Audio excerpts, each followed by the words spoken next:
Bismillahirrahmanirrahim. Assalamualaikum warahmatullahi wabarakatuh. Alhamdulillahirabbil alamin wa bihi nasta'in ala amri dunya waddin. Asyhadu an la ilaha illallah wa asyhadu anna Muhammadan abduhu wa rasuluh. Allahumma shalli ala Muhammadin wa ala alihi wa sahbihi ajmain. Wa ba'du. Pelajaran kita sore ini adalah akidah. Kita berada dalam kitab syarah salah satu usul dan masih di mukadimahnya, yaitu perkataan beliau, ada 3 hal yang wajib diketahui oleh setiap muslim dan diamalkan.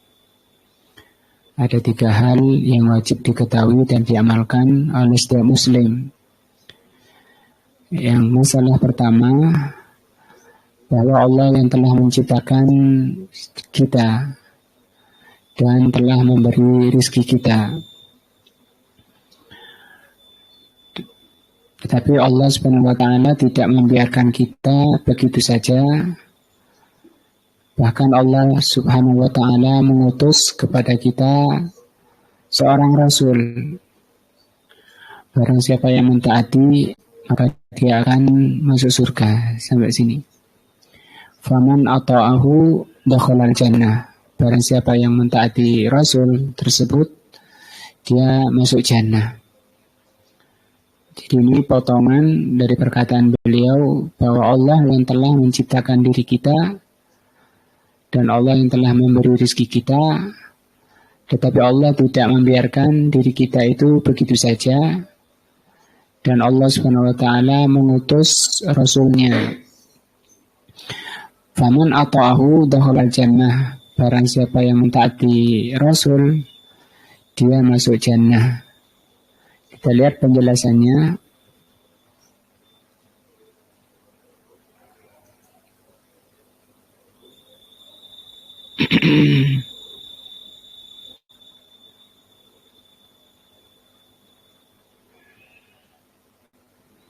Faman ata'ahu dakhalal jannah, ya.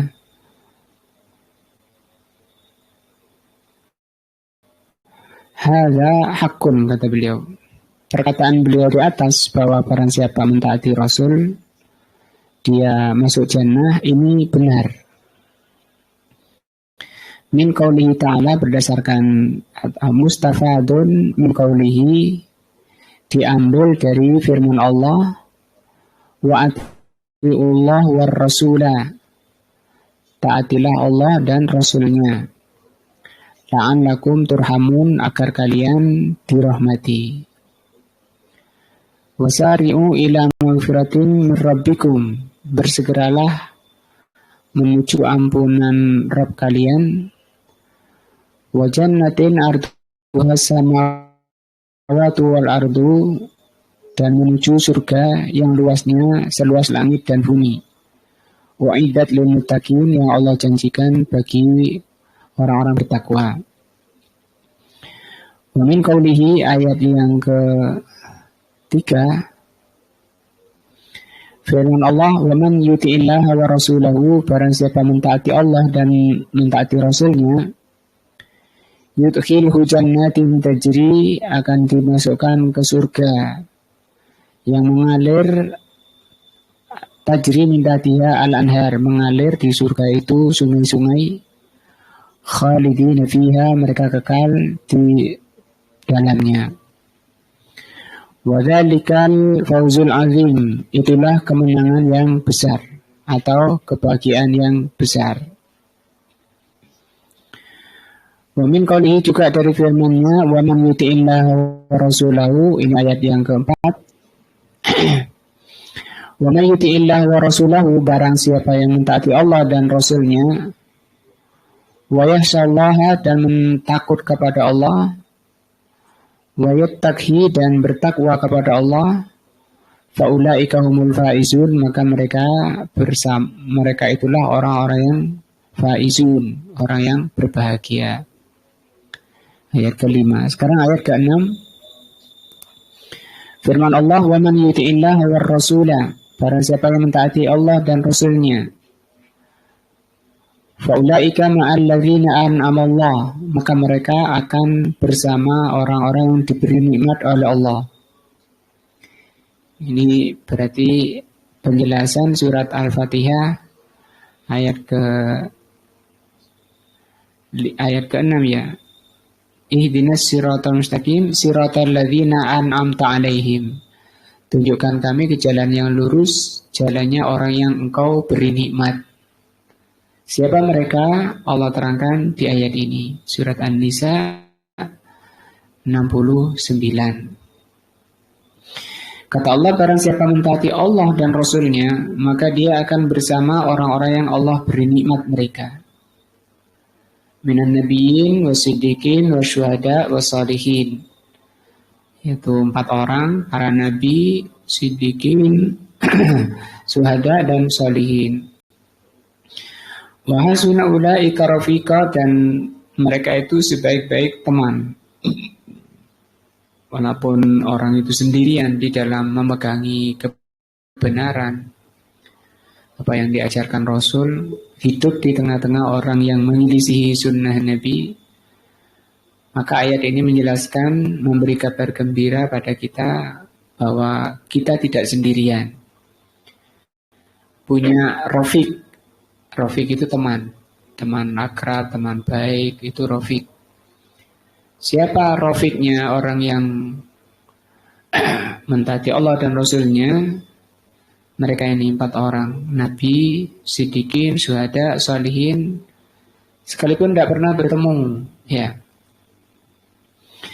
Juga ayat yang ke-7 firman-Nya, "Wa man yuti'illaha wa rasulahu", barang siapa mentaati Allah dan Rasulnya, faqad faza fawzan 'azima. Sungguh dia berbahagia dengan kebahagiaan yang agung. Jadi kalau setiap kita tentu menginginkan ini ya, mendapati apa? Fauzan 'azima, kebahagiaan yang besar. Maka di sini diterangkan oleh Allah caranya dan syaratnya. Mudah, cuma mentaati Allah dan Rasulnya. Wal ayatu fi dzalika katsiratun, ayat dalam masalah ini banyak sekali. Ini hanya sebagian 7 ayat yang beliau sampaikan pada kita. Jadi masalah pertama yang harus diketahui Muslim, bahwa Allah yang telah menciptakan kita, hanya Allah yang telah memberi rizki kita, tetapi Allah tidak membiarkan kita begitu saja, karena kita tidak dicipta seperti hewan yang hidupnya hanya menuruti nafsunya, pikirannya hanya menuruti nafsunya. Tapi Allah Subhanahu wa taala mengutus kepada kita apa? Rasul. Faman ata'ahu dakhalal jannah, barang siapa yang mentaati Rasul, dia masuk jannah. Waman asahu dakhalan nar. Kata beliau, barang siapa yang maksiat kepada Rasul, dia masuk neraka. Yang enggak taat pada Rasul, ancamannya neraka. Wadlilu, dalilnya adalah firman Allah, "Inna arsalna ilaikum rasulan syahidan alaikum kama arsalna ila fir'auna rasula fa'asa fir'aunur rasula fa'akhadnahu ahdan wabila." Sesungguhnya kami yang telah mengutus kepada kalian seorang Rasul sebagai saksi atas kalian, sebagaimana kami telah mengutus kepada Fir'aun seorang Rasul. Siapa itu? Nabi Musa. Nah, fa'asa Fir'aunur rasulah, maka Fir'aun maksiat kepada Nabi Musa. Fa'akhadnahu, maka kami siksa Fir'aun itu ahdan wabila, dengan siksa yang sangat pedih. Garanya atau sebabnya karena maksiat kepada Rasul. Maka kita jangan berani-berani maksiat kepada Rasul, tidak menjalani perintahnya, berani melanggar larangannya. Nah, di penjelasan masalah ini, Syekh mengatakan, hadza aidan haqqun, ini juga benar tentang bahwa yang maksiat kepada Rasul dia ancamannya neraka. Mustafadun min qaulihi ta'ala, diambil dari firman Allah, wa man ya'sillah wa rasulahu, barang siapa maksiat kepada Allah dan Rasulnya, wa yata'adda hududahu, dan melampaui batasan-batasan Allah, yudkhilhu naran, dia akan masuk neraka, khalidan fiha, kekal di dalam neraka. Ya. Bahayanya kan sangat besar. Apa itu? Neraka kekal di dalamnya. Walahu azabun muhin. Dan di dalam neraka mereka mendapati azab yang sangat pedih. Nah, ancamannya masuk neraka, kekal di dalamnya, mendapat azab yang pedih. Termasuk orang yang mengada-ngada dalam beragama kepada Allah, di dalam beribadah kepada Allah, itu termasuk orang yang maksiat kepada Rasul. Orang yang durhaka kepada Rasul. Suka nambah-nambahi, merubah-rubah di dalam beribadah kepada Allah dari apa yang beliau ajarkan. Nah, mau takbir ketika sholat, baca sembarang. Ya. Ada yang baca An-Nas, yang bacaan-bacaan lain yang tidak dicontohkan oleh Rasul. Itu namanya merubah-rubah, menambah-nambah dari apa yang tidak Allah dan tidak Rasul contohkan. Dan itu bahaya, itu jelek, dosa. Bukan amal soleh, bukan amalan yang mendekatkan diri kepada Allah. Amalan paling buruk kata Rasul, wa syarrul umur muhdatsatuha. Paling jeleknya perkara itu mengada-ngada dalam agama. Itu maksiat berdasarkan ayat ini. Ancamannya sangat pedih. Allah juga mengatakan, wa man ya'sillah wa rasulahu, barang siapa maksiat kepada Allah dan Rasulnya, faqad dhalla dhalalan mubina, maka dia telah sesat dengan kesesatan yang nyata. Kesesatannya itu tak samar lagi begitu. Kesesatannya jelas. Makanya Rasul mengatakan, iyyakum wa muhdatsatil umur. Jauhi oleh kalian itu ngada-ngada dalam agama. Karena setiap yang mengada-ngada itu namanya bid'ah. Wa kullu bid'atin dhalalah wa kullu dhalalatin finnar. Setiap kesesatan itu neraka ancamannya. Nah, di ayat yang ketiga Allah berfirman, "Wa man ya'sillah wa rasulahu", barang siapa maksiat kepada Allah dan Rasulnya, fa inna lahu nar jahannam, maka dia di neraka jahanam, khalidina fiha abada. Kalau di ayat An-Nisa tadi, khalidina fiha wa lahum adzabun muhin. Mereka kekal di neraka, mendapat siksa yang pedih. Dan di sini di ayat surat Al-Jin ditambah abada. Apa abada? Selamanya. Padahal ini juga di surat An-Nisa sudah Allah katakan khalidan fiha. Apa khalidan? Kekal juga. Nah, maka itu jangan sembrono pada darah dan daging kita, karena kita ini adalah calon-calon penghuni neraka. Allah mengatakan neraka itu bahan bakarnya manusia dan batu. Kita ini manusia. Jangan sampai masuk neraka Allah dengan cara taat kepada Rasul, tadi sudah disebutkan di atas. Nah, dan ini ancamannya, barang siapa yang maksiat kepada Rasul, dia masuk neraka. Juga berdasarkan hadis kata Rasul sallallahu alaihi wasallam, kullu ummati yadkhulunal jannata. Setiap umatku itu bisa masuk surga. Illa man aba, kecuali orang yang enggan. Fakila, maka dikatakan kepada beliau, wa man ya'ba ya Rasulullah. Siapa orang yang enggan masuk surga itu? Qala man ata'ani dakhalal jannah. Barang siapa yang mentaati aku itu ya di dalam beragama itu seperti Rasulullah SAW, tidak nambahi, tidak mengurangi, tidak merubah-rubah. Waman asani dakhalan nar, barang siapa yang maksiat kepadaku dia masuk neraka. Rawahu Al-Bukhari. Nah, kalau kita lihat ya contoh orang termulia itu di dunia dan di akhirat dari kalangan sahabat, sahabatnya para nabi, sahabatnya para rasul. Sahabat termulia nomor 1 di dunia akhirat itu Abu Bakar. Ya. Tapi kalau Umar itu yang derajatnya di bawahnya Abu Bakar, beliau itu digelari dengan mulham.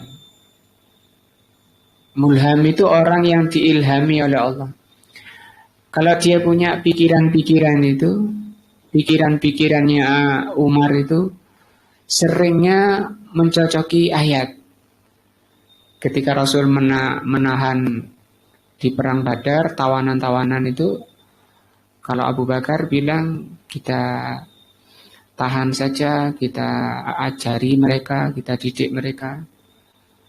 Tapi Umar bilang bunuh aja. Dan ternyata setelah Umar pulang, Rasulullah SAW dan Abu Bakar menangis. Setelah Umar kembali, kenapa engkau berdua menangis? Tadi barusan turun ayat bahwa yang benar itu adalah pendapatmu.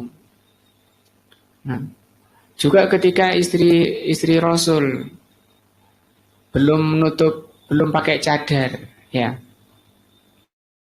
Istri Rasul belum pakai cadar. Sekiranya diturunkan oleh Allah SWT hukum cadar, maka turun ayat tentang perintah Allah untuk menutup seluruh badannya, yaitu bercadar. Artinya Umar itu sampai dikatakan oleh Rasul, kalau ada Rasul setelahku maka itu Umar. Karena seringnya pikirannya itu mencocoki ayat-ayat yang Allah turunkan. Beliau digelari apa tadi? Mulham. Mulham itu orang yang diilhami. Kenapa alasannya? Karena pikiran-pikirannya itu mencocoki ayat-ayat yang Allah turunkan. Pikirannya muncul dulu, kemudian disusul ayat turun. Namanya mulham. Tapi itu pun tidak bisa mengalahkan Abu Bakar. Dari sisi mana itu? Ya sama, ini sama bertakwa. Dari sisi ngepleknya itu, dari sisi Abu Bakar itu sama sekali tidak ada ide-ide selain dari ngikut apa yang ada pada Rasul. Namanya ittiba. Ittibanya beliau itu yang sangat murni, sehingga beliau tidak bisa dikalahkan oleh Umar, yang Umar sudah sampai mendapat julukan mulham. Artinya pelajarannya bagi kita, semakin kita ini ngeplek, bahasa kita ngeplek ya, di dalam ittiba mencontoh Rasul, baik itu akidahnya, keyakinannya, keimanannya, maupun cara ibadahnya kepada Allah, maupun akhlak dan perilakunya setiap hari. Kan ini sudah lengkap. Imam Tirmidzi mempunyai kitab Syama'ilul Muhammadiyah, dan itu diterangkan syarahnya. Syama'ilul Muhammadiyah menjelaskan sifat-sifat Nabi, cara isir rambutnya, cara motong bulu-bulunya, cara berjalannya. Yang itu sifat-sifat jibiliyahnya. Artinya tidak, itu bukan syariat. Bukan syariat maksud saya, misalnya tadi Rasul kalau nyisir itu tidak ke kanan saja atau ke kiri saja. Yang sering kita lihat orang kalau nyisir rambutnya miring, ya, di sebelah kanan, di sisir ke kiri ini. Nah, artinya apa hukumnya nyisir rambut ke sebelah kanan saja? Ya tidak apa-apa. Tapi Rasul nyisirnya tidak seperti itu. Ya tidak apa-apa Rasul nyisir seperti itu. Karena itu bukan syariat. Tapi itu namanya jibillah. Atau Rasul pernah gondrong. Ya, pernah rambutnya panjang sampai ke pundaknya. Apa hukum gondrong? Apa mau dikatakan sunnah? Itu tidak. Nah, kenapa masalah-masalah ini dibukukan? Ini tadi dalam rangka untuk dijadikan suri teladan. Di contohnya beliau SAW dalam perkara-perkara seperti ini, itu pahalanya besar. Seperti pakaian jubah misalnya. Jubah itu bukan sunnah. Tidak ada dalil yang mengatakan pakaian jubah itu sunnah. Tidak ada dalil, tidak ada ulama yang memahami bahwa pakai surban itu sunnah. Ya. Walaupun Rasulullah pakai sunnah, pakai surban, pakai jubah. Ketika kita pakai surban dan kita pakai jubah dalam rangka mencontoh Rasul, itu pahalanya besar. Karena menjalankan perintah, menjalankan ayat Allah, laqad kana lakum fi Rasulillahi uswatun hasanah. Sungguh ada bagi kalian pada Rasul itu contoh yang baik. Nah, di sini Abu Bakar ngepleknya di dalam mengikuti Rasul itu yang menjadikan beliau tidak terkalahkan oleh siapapun dunia dan akhiratnya. Nah, ini perkara pertama ya, masalah pertama tentang tiga perkara yang disebutkan oleh beliau, yaitu Allah yang telah menciptakan kita, Allah yang telah memberi rizki kepada kita, tetapi Allah tidak membiarkan kita begitu saja. Allah menurunkan syariat. Allah mengutus Rasulnya. Barang siapa mentaati masuk surga, yang maksiat masuk neraka. Sekarang masalah kedua dari tiga masalah itu. Masalah kedua kata beliau, as-saniyatu annallaha la yarda. Allah itu tidak ridho an yusraka ma'ahu ahadun, kalau disekutukan bersama Allah itu seseorang, fi ibadatihi, di dalam beribadah kepada Allah. La malakun muqarrabun, apakah itu malaikat yang dekat, wala nabiyyun mursalun, atau nabi yang diutus. Misalnya minta berdoa, nah, menyebutkan malaikat minta hujan dengan melalui malaikat kalau hujan, Mikail, ya, minta selamat dari azab neraka, kirim dulu doa Al-Fatihah kepada malaikat Malik misalnya, supaya masuk surga, kirim dulu lewat malaikat Ridwan dan seterusnya. Itu namanya di dalam berdoa menjadikan malaikat dan Rasul yang diutus itu menjadi perantara, menjadi penengah. Itu syirik. Nah, kalau di dalam masalah penyampaian risalah, penyampaian agama Allah, Rasul itu memang perantara antara Allah dengan umatnya, itu perantaranya itu siapa? Rasul. Tapi di dalam beribadah kepada Allah, tidak boleh mengadakan perantara walaupun itu pada Rasul atau pada malaikat. Nah, jadi ini masalah kedua tentang bahaya syirik. Dan ini dosa paling besar, bahaya paling bahaya. Menyekutukan Allah di dalam beribadah kepadanya. Itu tidak boleh. Bahkan ini yang disebut oleh beliau hamba Allah yang terdekat, yaitu malaikat. Apalagi selainnya cuma yang dibilang orang wali songo atau Syekh Abdul Qadir Jailani. Nah, di dalam kita berdoa melalui orang-orang tertentu. Itu tidak pernah dicontohkan oleh Rasul dan orang-orang yang terbaik dari kalangan sahabat. Dalilnya adalah firman Allah, wa annal masajida lillah. Sesungguhnya masjid-masjid itu milik Allah. Fala tad'u ma'allahi ahadan. Masjid itu ada dua maknanya. Yang pertama adalah bangunan yang dibuat untuk sholat Jumat, untuk beribadah di sana, ada tawaf, ada iktikaf, baca Quran, ada ta'lim, sholat Jumat, sholat jamaah, untuk zikrullah. Masjid-masjid bangunannya jelas, ada wakafnya, kayak gitu. Diwakafkan tanahnya oleh pemiliknya kepada masjid. Masjid yang kedua itu maknanya anggota sujud. Yang 7 itu.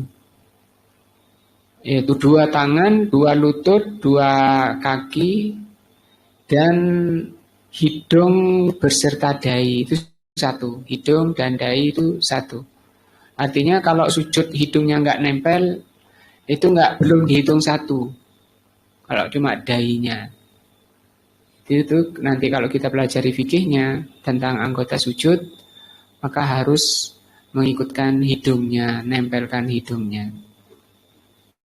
Baru dihitung 1. Kalau hidungnya belum, itu baru 6,5 ya. Itu enggak lengkap, anggota sujudnya belum lengkap, enggak sah. Nah, kembali ke ayat tadi bahwasanya anggota sujud itu milik Allah. Milik Allah ya, karunia dari Allah ya. Maka jangan kamu pakai untuk sujud pada selain Allah. Misalnya sujud pada ibunya karena ibunya bunyai misalnya, atau orang ningrat misalnya, atau kepada ustadznya, kepada kiainya, kepada habibnya. Sungkem salaman sampai sujud. Atau ruku, mungkruk-mungkruk. Nah, mungkruk itu, ruku itu punggungnya itu ditekuk. Ditekuk seperti ketika sholat itu, sambil tangannya ke bawah, jalan lewat, di depannya mungkruk-mungkruk. Itu ruku. Itu gak boleh. Bahaya seperti itu nanti kena ayat ini. Dekat ke amalan syirik. Ya biasa aja, kalau sampean tegak ya tegak jalan gitu. Nah, apalagi kalau orang Arab itu tradisinya itu nyium kening gurunya itu. Jalan ya biasa gitu di depannya. Kalau di sini kan pemahamannya itu hulu, berlebihan di dalam ihtiramnya itu. Nah, itu yang kedua. Mimma yajibu alaina ilmuhu. Perkara kedua yang wajib bagi kita mengetahui, annallahu subhanahu wa ta'ala la yarda an yusraka ma'ahu fi ibadatihi ahadun. Allah tidak ridho kalau disekutukan di dalam beribadah, termasuk tadi membuat perantara. Membuat perantara di dalam beribadah itu misalnya ketika mau berdoa bisa dengan menyebut bisa babi ruhi syekhina misalnya, dengan sebab roh syekh kita misalnya. Bisa babi ruhi Syekh Abdul Qadir Jailani. Ini menjadikan perantara. Dengan mengatakan bisa babi, dengan sebab. Kalau ila ruhi syekhina, itu namanya hadiah. Beda ya, dibedakan. Kalau masalah menghadiahkan pahala, ngomongnya apa? Ila ruh. Karena yang mau dikirimi itu orangnya sudah meninggal. Ila ruhi Syekh Abdul Qadir Jailani. Ini apa? Hadiah apa sebab? Perantara. Hadiah. Ke ila itu kepada ruhnya Al-Fatihah. Jadi Al-Fatihahnya ini dihadiahkan untuk Syekh itu. Kalau menghadiahkan dalam maksud mendoakan mereka, itu khilaf para ulama. Tapi kalau menjadikan mereka sebab bisa babi ruhi, nah ini yang nggak ada khilaf. sepakat tentang syiriknya itu. Dibawakan ayat-ayatnya. Nah, bal huwa wahdahu, karena hanya Allah saja al-mustahiqu lil ibadah. Karena hanya Allah saja yang berhak diibadahi, dan kalau beribadah kepada Allah itu langsung tanpa menggunakan perantara. Biasanya orang yang menggunakan perantara-perantara itu dengan mengatakan bisa babi tadi itu dipengaruhi oleh kias. Mereka mengkias kita ini banyak dosa. Sementara itu para wali, ulama-ulama besar ini orang yang suci, yang bersih. Seperti kalau kita mau datang ke Pak Presiden. Pak Presiden kan kita tidak kenal kita.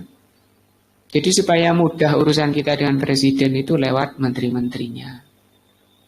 Ini namanya apa? Kias. Itu yang disebut kias. Mengkias, membanding antara Allah sama Presiden. Ya kalau Presiden misalnya Pak Jokowi memang nggak tahu Pak Toha aja, nggak kenal mungkin sama Pak Toha. Ya, nggak tahu kondisinya bagaimana. Masa Allah itu disamakan dengan Pak Presiden? Allah tidak tahu tentang kondisi. Allah kan maha tahu, maha mendengar, maha melihat. Di tempat gelap dan di tempat paling gelap pun tidak ada bedanya.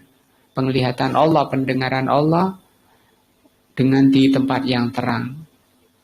Maka ini sebabnya kesalahannya banyak. Satu syirik, kedua kiasnya itu salah. Nah, sehingga dia sebut orang-orang suci katanya di dalam meminta kepada Allah untuk dipenuhi hajatnya atau dihindarkan dari bahaya. Karena itu merupakan hak ibadah hanya Allah saja yang berhak. Dalilnya adalah ini ayat yang kita baca tadi, surat Al-Jin ayat 18, wa annal masajida lillah fala tad'u ma'allahi ahadan. Fanahallahu ta'ala, maka Allah melarang di ayat ini an yad'ul insanu ma'allahi ahadan. Manusia itu dilarang oleh Allah berdoa kepada Allah menyertakan sesuatu. Misalnya saya lebih sreg itu kalau sholat di masjid yang ada kuburannya. Nah, kenapa? Ya lebih sreg karena ada orang suci di situ. Itu kan namanya menyertakan, ya, mengikutkan orang yang mati. Oh, kalau nggak ada kuburannya nggak sreg. Iya, saya lebih sreg kalau ada kuburannya. Nanti saya habis berdoa di masjid itu kepada Allah, khusyuk kepada Allah, saya bisa mampir ke kuburan itu minta syafaatnya.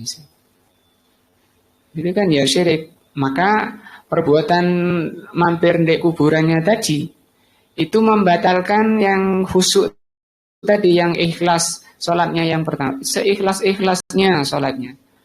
Sholatnya persis seperti yang dicontohkan Nabi. Sah, sempurna sholatnya, 100% nilainya misalnya. Mumtaz misalnya. Tapi itu jadi nol, dihapus oleh tadi mampirnya itu tadi, atau sreknya tadi.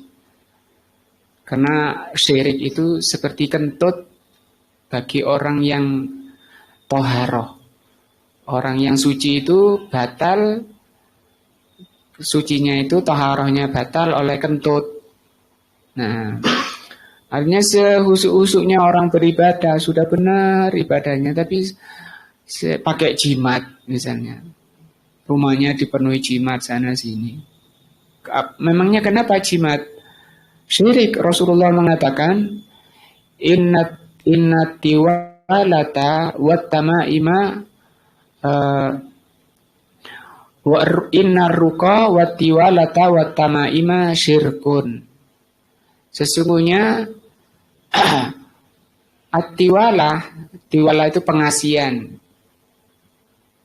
Jampi-jampi yang supaya suami lengket pada istrinya atau istri lengket pada suaminya pakai jampi-jampi dengan baca mantra-mantra. Itu namanya apa? Tiwalah. At-tamaim itu jimat-jimat. Itu kata Rasul syirkun. Apa syirkun? Syirik. Nah.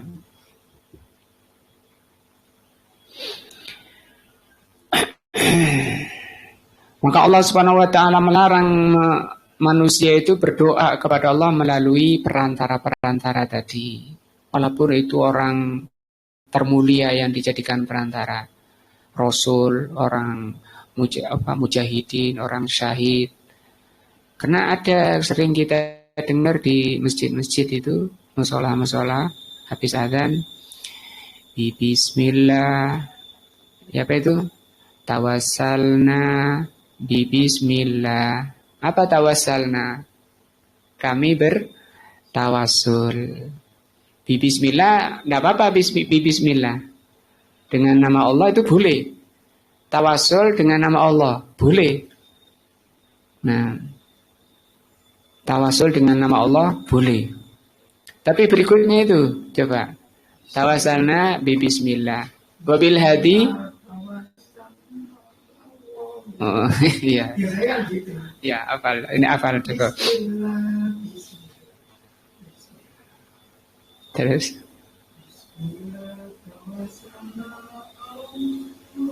Terus.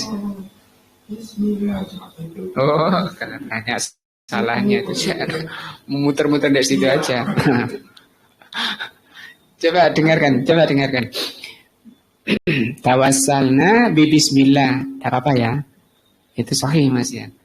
Wabil hadi Rasulillah. Dan dengan hadi itu artinya yang memberi petunjuk yaitu Rasul. Yang dimaksud Rasul. Saya bertawasul dengan nama Allah. Ini yang boleh. Tapi yang kedua ini sudah syirik.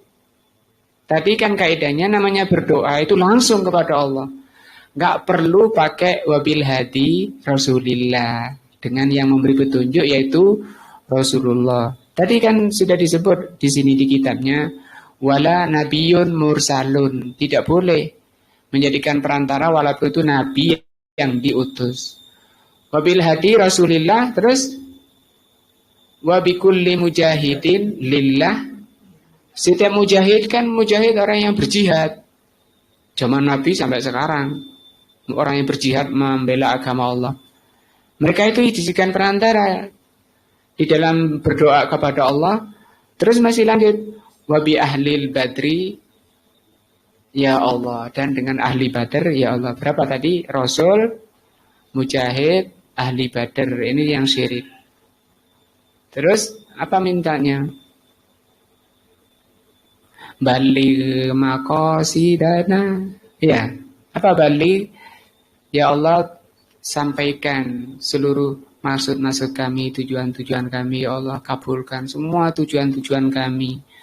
Lewat siapa? Tadi yang disebut. Sering dengar? Ini Joko hafal kok. Masih muter-muter tadi. Orang NU yang ngamalkan gitu. Masih bukan orang NU itu nggak boleh, ya. Walaupun bukan orang NU nggak boleh, itu syirik. Nah,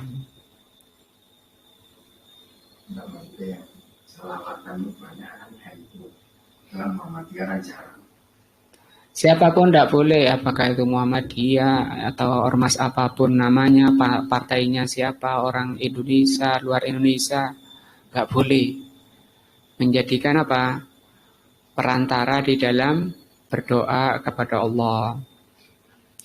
Wallahu la yanhi an syai'in. Allah itu tidak melarang sesuatu. Tadi dilarang oleh Allah. Apa dilarangnya? Menyekutukan di dalam beribadah. Walaupun bukan orang mati misalnya ya yang dijadikan perantara, bukan manusia. Itu bahaya juga. Misalnya saya itu lebih seret kalau sholat itu pakai sajadah yang gambar masjid. Nah, sekarang kalau kasih sajadah tidak ada gambar masjidnya. Wah, jangan ini, saya seretnya kalau pakai ada gambar masjidnya itu, ada gambar Ka'bahnya itu loh. Nah, memangnya kenapa? Itu kan pengagungan pada selain Allah. Nah, ini sama aja. Rasul kadang memang beber kain di depannya, tapi tidak tanpa gambar-gambar. Pernah juga ada gambarnya oleh Rasul langsung dikembalikan kepada yang memberi. Dan juga ada muslimin sekarang beber sajadahnya kecil, cuma untuk dahinya saja. Lututnya tidak kena, kakinya tidak kena, tangannya tidak kena, cuma untuk dahi. Ini para ulama memakruhkan karena itu menyerupai amalannya Syiah yang mengkhususkan tempat sujudnya kepada batu Karbala itu. Nah, hati-hati banyak orang karena mungkin yang bikin sajadahnya itu nggak ngerti, orang jahil, yang beli juga nggak ngerti, ya, bahwa itu nggak benar. Nah, Allah Subhanahu wa taala tidak melarang sesuatu illa wa huwa la yarda, kecuali yang dilarang itu karena Allah tidak meridhoi. Dan bahaya. Allah berfirman, "In takfuru", kalau kalian kufur, fa innallaha ghaniyun 'ankum, maka Allah itu maha kaya dari kalian. Allah enggak butuh kalian. Wala yarda li ibadihil kufra, Allah tidak meridhoi hambanya itu kufur. Wa in taskuru yardahu lakum, tapi kalau kalian bersyukur, Allah ridho pada kalian. Wa qala ta'ala, Allah juga mengatakan fa in tardau anhum fa innallaha la yarda 'anil qaumil fasikin. Sekalipun kamu ridho pada mereka, kalian rela pada mereka, kalian bela mereka, padahal mereka itu menyelisih ajaran Allah dan Rasulnya, ketahuilah sesungguhnya Allah tidak meridhai kaum yang fasik. Nah, fal kufru wal syirku, maka kekufuran dan kesyirikan, la yardahullahu subhanahu wa ta'ala, amalan yang tidak diridhai oleh Allah subhanahu wa ta'ala. Bal innama arsalar rusula, bahkan Allah subhanahu wa ta'ala mengutus para rasul, wa anzalal kutuba, dan menurunkan kitab, limuharabatil kufri wasyirki wal qada'i alaihima. Rasul semuanya dari Rasul pertama sampai terakhir, tujuan Allah menurunkan kitab-kitab dari yang pertama sampai terakhir dalam rangka memerangi kekufuran dan kesyirikan. Nah, di wilayah kita juga masih ada kuburan-kuburan diagungkan. Nah, datang orang ke sana. Nah, walaupun cuma ziarah, kalau sampai safar, mengumpulkan uang, beli bensin, naik mobil, itu tidak boleh ziarah ke kuburan. Karena kata Rasulullah, tusaddur rihal ila an thalathin, jangan kalian menempuh perjalanan tadi ziarah kecuali pada 3 tempat, Masjidil Haram, Masjid Nabawi, dan Masjidil Aqsa. Nah, gak perlu nabung untuk ini tadi, ziarah kuburan. Bukan berarti nggak boleh ziarah kuburan, boleh kan, kuburan nggak harus naik mobil. Setiap desa punya kuburan, ya. Walaupun bapakmu yang mau diziarahi, bapakmu di luar kota, di luar pulau, kan itu safar nanti ke sana. Nggak perlu, didoakan aja. Doa bisa setiap sholat bisa diamalkan dari tempat kita masing-masing. Wal qada, dan Allah memutuskan tentang hukumnya tadi. Halal, haram, boleh, tidak boleh. Nah, dimurkai, diridhoi, itu Allah, maksud Allah mengutus para rasul dan menurunkan kitab-kitab. Dalam rangka apa?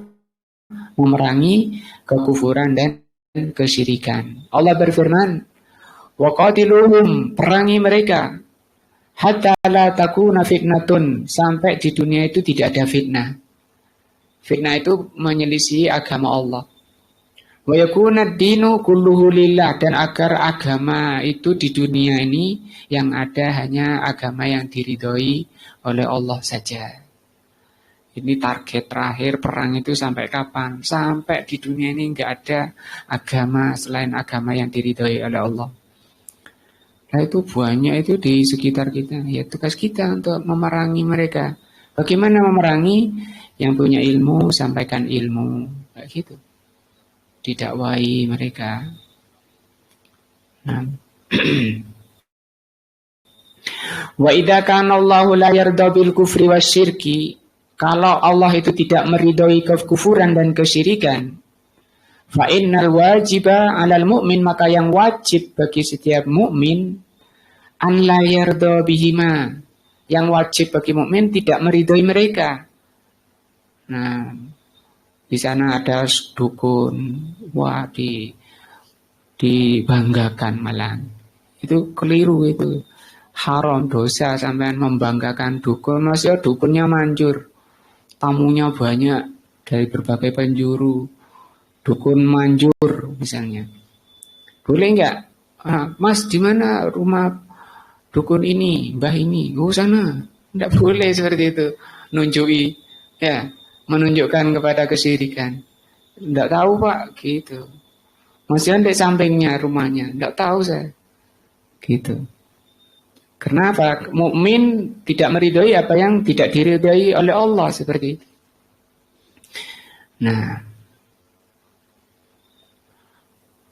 ataupun bukan dukun, banyak kemaksiatan, tempat-tempat kemaksiatan. Kalau kita tahu kita tidak meridhoi karena Allah tidak meridhoi, kita tidak boleh meridhoinya. Artinya apa? Li'annal mu'mina, karena setiap mukmin, ya, ridhohu wa ghadabuhu, keridoannya dan kemurkaannya, tabi'u ridallahi wa ghadabihi, mengikuti keridhaan Allah dan kemurkaan Allah. Apa yang diridhai oleh Allah kita meridhoinya. Apa yang dimurkai oleh Allah kita memurkai.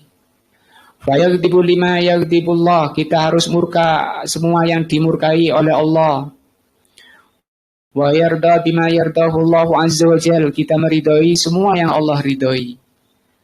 Seperti itu. Cuma kalau enggak ngerti mana yang diridhoi, mana yang dimurkai, itu yang masalah.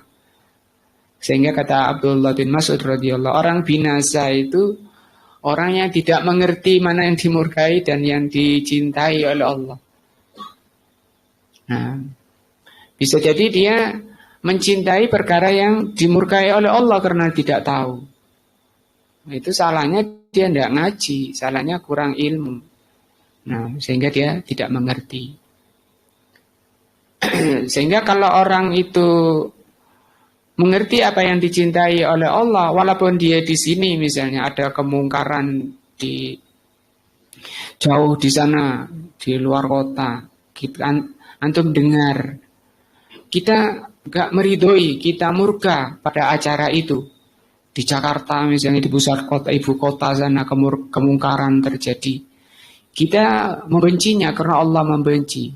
Nah, ini sudah amar ma'ruf, termasuk amar ma'ruf. Yang dikatakan oleh Rasul apa? Idza ra'a minkum munkaran falyughayyir biyadihi.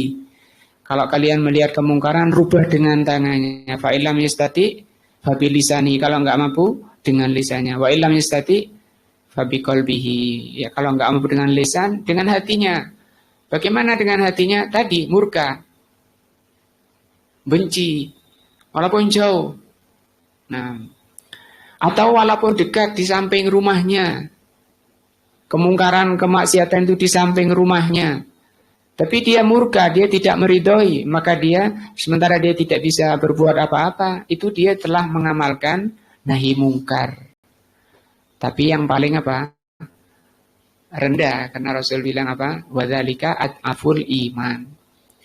Tapi kalau kalian meridhoi kemungkaran walaupun jauh di ibu kota, jauh non di sana, di luar negeri non di sana, kamu senang, kamu gembira, maka kamu telah melakukan perkara yang dimurkai oleh Allah, meridhoi perkara yang dimurkai oleh Allah. Tadi kaidahnya apa? Orang mukmin itu keridhoannya dan kemurkaannya mengikuti keridhaan dan kemurkaan Allah azza wa jalla. Wa kadzalika idza kana Allahu la yardal kufra, demikianlah ketika Allah tidak meridhai kekufuran, wala syirka, Allah tidak meridhai kesyirikan, Fa innahu la yaliqu bimu'minin, maka tidak pantas bagi seorang mukmin an yarda bihima, meridai keduanya.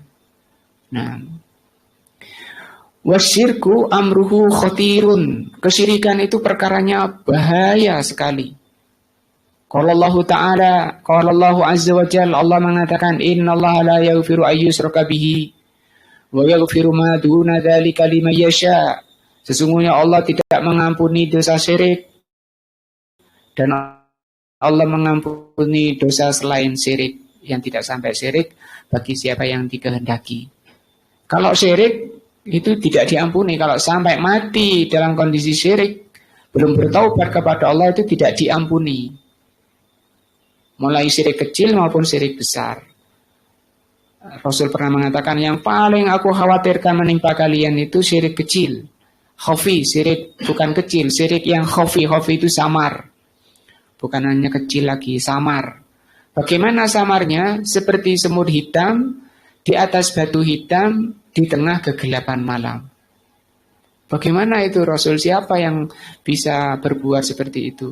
Ada orang sholat, bagus sholatnya, tapi ketika ada orang lewat melihatnya diperbagus lagi sholatnya.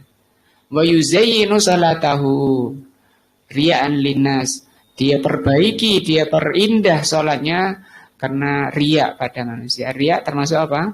Dosa, apa? Syirik. Syirik apa itu? Kecil. Syirik kecil lagi apa contohnya? Nah, zikir. Malah zikir kok sih. Syirik kecil contohnya apa?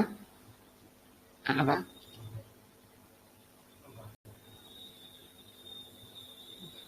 Ujub. Ujub itu namanya.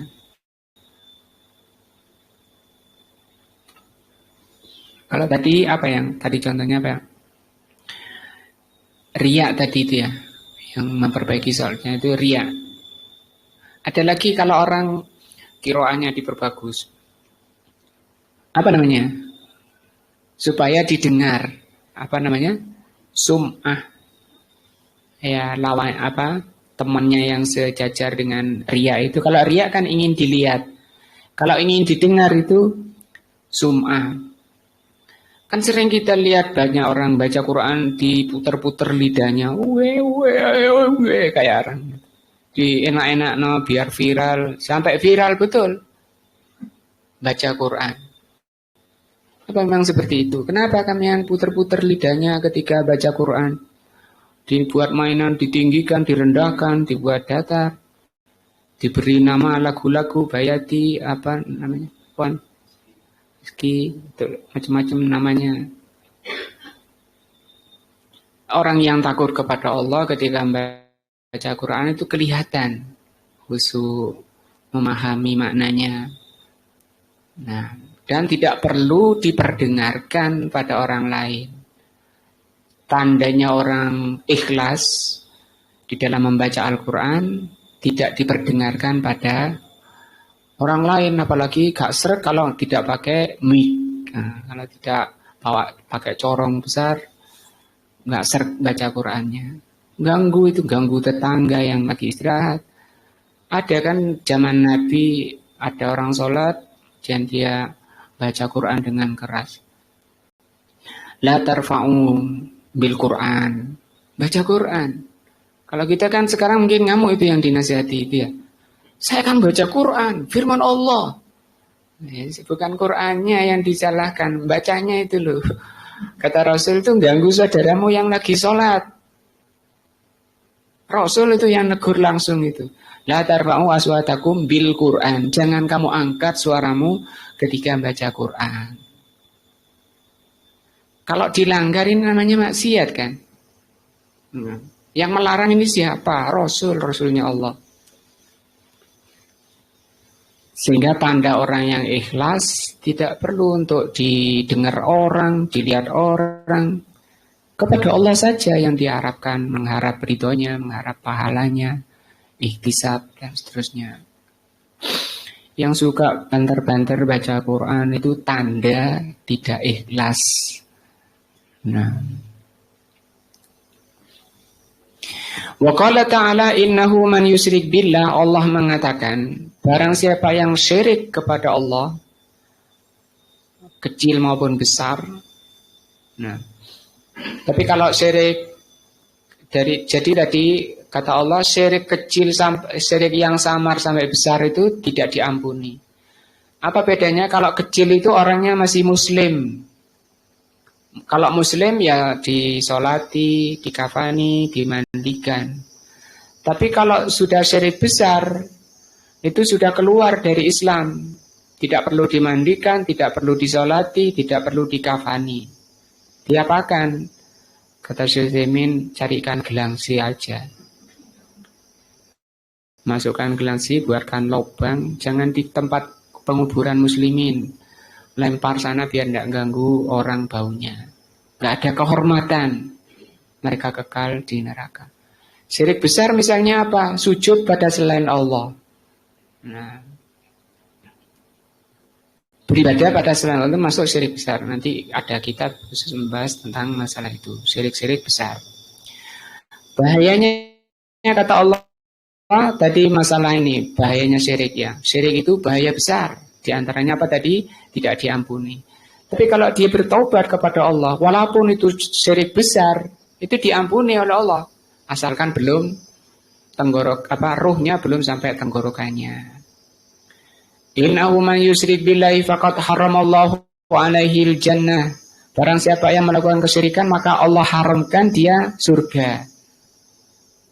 Kan bahaya, haram dari surga. Wa ma'wahu annar, tempat kembalinya neraka. Karena tempatnya cuma dua nanti. Kalau enggak neraka, surga. Kalau enggak surga, neraka. Dunia sudah enggak ada. Wa ma lidzalimin min ansar, bagi orang zalim tidak ada penolongnya. Orang syirik ini maksudnya.